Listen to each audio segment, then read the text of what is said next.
artistes, dans cette nouvelle vidéo, je vais finaliser mes explications sur les hachures en dessin. Ici, on va parler bien évidemment de hachures, d'ombre et de texture au stylo. Les références pour les stylos que j'utilise sont en description.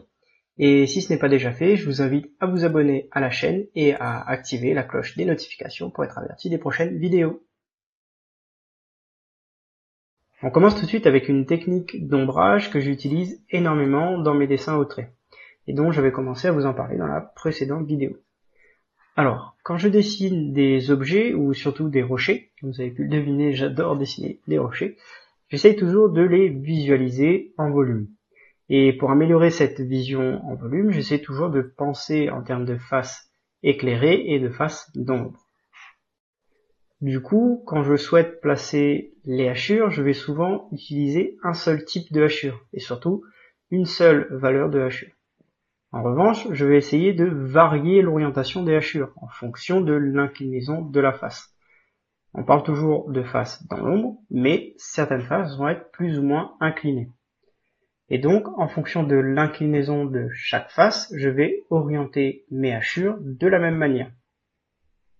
Alors c'est très intéressant de dessiner de cette manière car ça me permet de comprendre tout de suite la forme des faces ombragées, mais aussi la volumétrie générale de ce que je suis en train de dessiner. Vous voyez, on comprend bien que le rocher est posé sur une face plus ou moins horizontale, que la face du haut est éclairée et est relativement plane elle aussi, et que l'arrière du rocher est plutôt vertical. Et on obtient donc toutes ces informations avec seulement 3 inclinaisons de hachures différentes. Maintenant, sur des volumes cylindriques, je vais procéder différemment. Pour un cylindre posé à la verticale, comme ici par exemple, je vais privilégier des hachures verticales.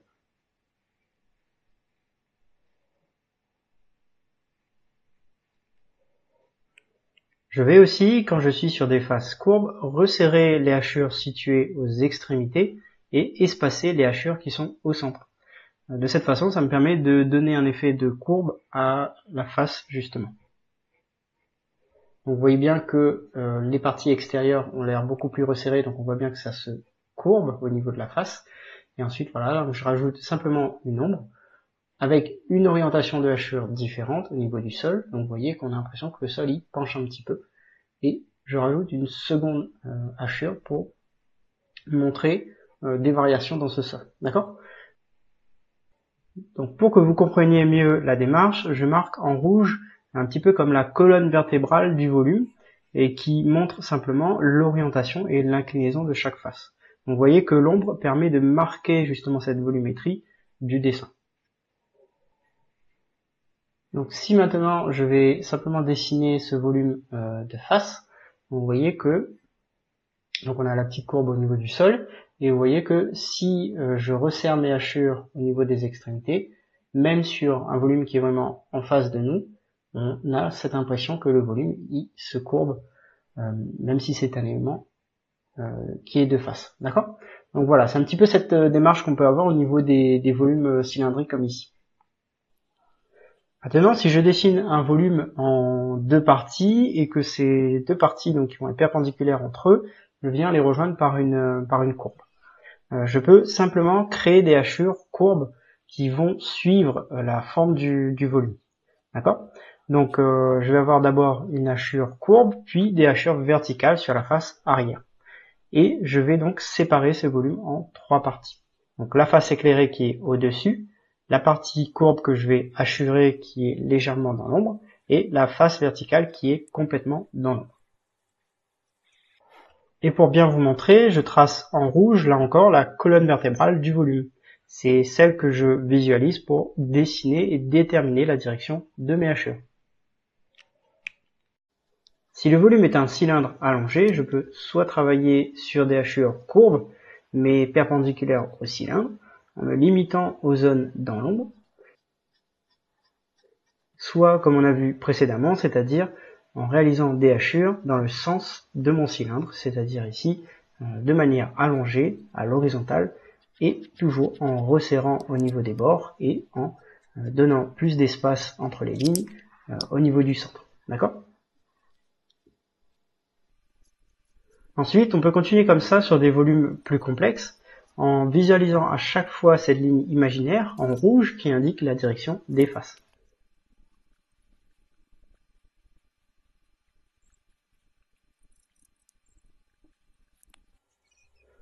Sur des angles en chanfrein comme ici, où il y a un biseau au niveau des arêtes, la quantité de lumière varie. On peut donc utiliser un stylo plus fin pour créer une différence de valeur.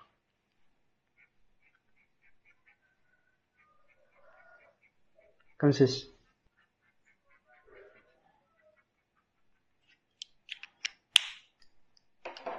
Et finalement, je marque en rouge la colonne vertébrale qui me sert de ligne directrice pour positionner mes hachures.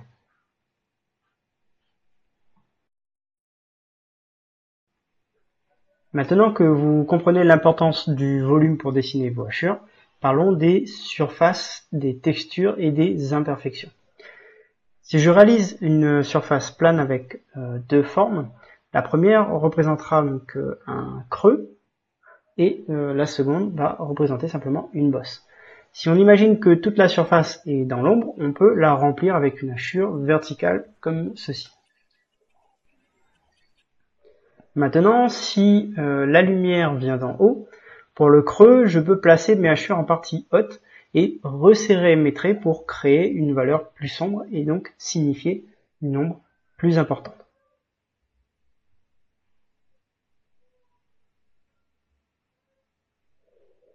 Je peux également donc laisser la partie basse vide, totalement blanc, pour renforcer cette impression de creux. Pour la seconde forme, le haut de la bosse sera dans la lumière, mais le bas concentrera donc les traits plus denses pour créer un effet d'ombre.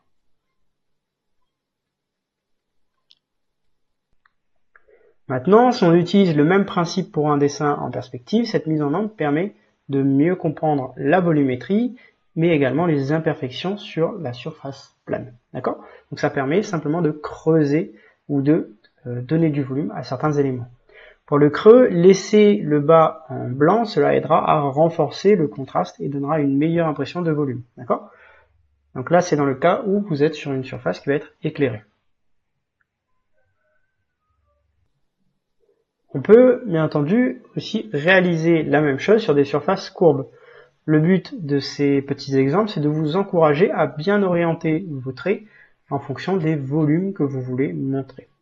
On reviendra un peu là-dessus après, mais ça ajoute aussi des imperfections à vos faces, donc ça permet d'enrichir énormément vos dessins avec des petits détails qui montrent soit des éléments qui vont se creuser, soit des éléments qui vont ressortir au niveau de vos faces, et ça créera comme ça une richesse au niveau de vos surfaces planes. D'accord ?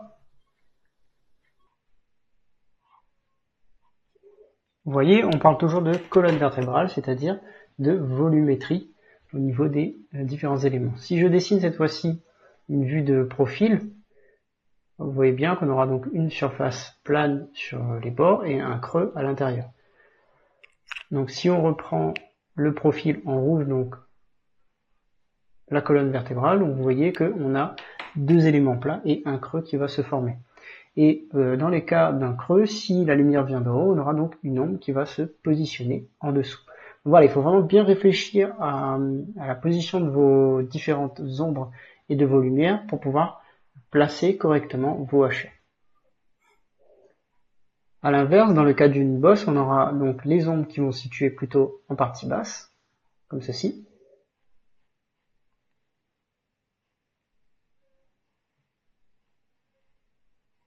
On peut réaliser ensuite les hachures au niveau de la face courbe qui va être ombragée. On utilise la même technique qu'on a vu tout à l'heure, c'est-à-dire des traits resserrés quand on va s'éloigner, on va arriver aux extrémités, et des traits plutôt élargis quand on sera au centre de l'élément qui est court. D'accord ? Donc si on reprend une vue de profil cette fois-ci, vous voyez qu'on aura cette fois-ci une bosse.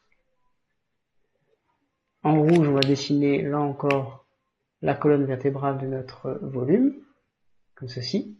Et cette fois-ci, si la lumière vient toujours d'en haut, vous voyez que on aura une ombre qui va se situer plutôt en partie basse, et donc ça va être l'endroit où se positionnera vos hachures. Donc voilà, si on inverse avec une lumière qui va être en bas, on va devoir réaliser une ombre qui va être en haut. Donc faites bien attention à positionner donc vos hachures en fonction de l'orientation de l'ombre et de la lumière. Enfin, on ne peut pas parler de hachures sans parler de texture et de surface. Quand on réalise des hachures, on n'est pas obligé de faire en sorte que nos lignes ou nos hachures partent d'un côté et de l'autre d'une face. D'accord ? On peut par exemple segmenter en plusieurs parties et profiter pour varier l'espacement entre les lignes. Cela permet de donner dans le même temps une impression de dégradé. Mais ce que je vous souhaite vous montrer ici, c'est qu'en segmentant nos traits sur une même surface donnée, on crée une impression d'imperfection sur cette surface. Comme si cette surface n'était pas parfaitement plane. D'accord ? On peut aussi, au lieu d'hachurer, ajouter directement une texture, des écailles par exemple. Et pour accentuer l'impression de volume, on peut simplement resserrer ou espacer la texture pour modifier la valeur. Ça va créer du volume en donnant l'impression d'une zone dans l'ombre et d'une zone dans la lumière. Choisissez donc bien le type de ligne que vous allez utiliser et n'hésitez pas à mixer hachure et texture pour améliorer les contrastes dans vos dessins. Vous pouvez aussi changer de matériel en utilisant par exemple des crayons à papier tout en conservant toutes ces techniques d'hachurage. Chaque matériel aura donc ses particularités et ici par exemple avec le crayon à papier j'aime beaucoup dessiner avec des mines un peu usées, donc ça va donner des mines assez épaisses pour hachurer avec des plus grandes surfaces. Pour terminer, et pour revenir sur ce qu'on avait dit tout à l'heure, j'utilise souvent des hachures pour créer ce que j'appelle des imperfections de surface. Quand je dois dessiner un sol plat, j'évite de dessiner une surface parfaitement blanche. Parce que bien souvent, le problème c'est que quand vous allez positionner par exemple un personnage sur une surface toute blanche, on aura l'impression que votre personnage est en train de flotter. Donc pour remédier à ça, j'essaie toujours de créer des sortes de creux ou des légères différences de niveau ou des bosses pour montrer des irrégularités sur le sol. Et pour ce faire, je fais toujours attention à l'ombre et à l'orientation de mes traits. Tout simplement pour signifier soit un creux, soit une bosse. Ce type de hachure permet de matérialiser le sol et de lui donner également du volume. C'est presque comme si on avait un tapis au sol avec des plis. D'ailleurs, si vous ne l'avez pas déjà vu, un nouvel article sur le dessin des plis est disponible sur mon site. On peut continuer encore longtemps avec des centaines d'exemples, mais ce n'est pas le but. L'objectif, c'est surtout de vous montrer ma démarche pour donner du volume grâce aux hachures. Maintenant, c'est à vous de jouer et d'expérimenter dans vos dessins. Et voilà l'article, donc c'est la fin de cette vidéo. Si ces astuces vous plaisent, je vous invite à les tester de votre côté. Aussi, si vous voulez qu'on aborde un sujet précis, n'hésitez pas à me le faire savoir en commentaire. Je vous souhaite donc bon dessin et je vous dis à bientôt.